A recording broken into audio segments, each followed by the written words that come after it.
आम्ही सर्व कुटुंबियांनी एकत्रितपणाने मतदान केलेलं आहे।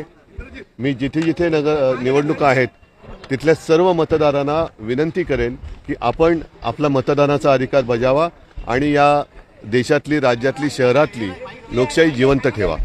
त्याचबरोबर आणखीन एका गोष्टीचं मला वैषम्य वाटते की सकाळपासून मला वेगवेगळ्या ठिकाणातून, मुंबईतून आणि इतर शहरातून पण फोन येत आहेत। निवडणूक याद्यांचा गोंधळ आहेच, नावं वगळली जात आहेत, इथली तिथे जात आहेत, गोंधळ काय संपत नाही आहे।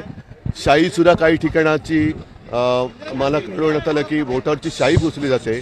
मला असं वाटतं निवडणूक आयुक्त हे पगार कसला घेतात ह्याचाही आता खुलासा झाला पाहिजे आणि निवडणूक आयुक्तांवरती एक बंधन पाहिजे की 365 दिवस आता या तर 4 वर्ष म्हणजे एकूण पाहिलं तर महापालिका निवडणुका, मुंबईची महापालिका निवडणुकी 9 वर्षांनी होते। मग 9 वर्ष जे निवडणूक आयुक्त आणि त्यांचा कर्मचारी वर्ग काय करत होता, आता रोज निवडणूक आयुक्तांना सुद्धा त्यांच्या साईटवरती आज त्यांनी काय केलं हे सांगणं बंधनकारक केलं पाहिजे। अन्यथा राजकीय पक्षांचे कार्यकर्ते निवडणूक आयुक्तांच्या कार्यालयात रोज बसवले गेले पाहिजेत की जेणेकरून आम्हाला कळेल की रोज हे जे काय आता दादागिरी चालते यांची निवडणूक काळामध्ये, हे दादागिरी किंवा ही भाई लोक हे वर्षभर आणि निवडणुका नसते त्यावेळेला काय करतात। हा निवडणुकीचा किंवा याद्यांचा घोळ हा ताबडतोब थांबवला गेला पाहिजे, नाहीतर निवडणूक आयुक्तांवरती कारवाई झाली पाहिजे।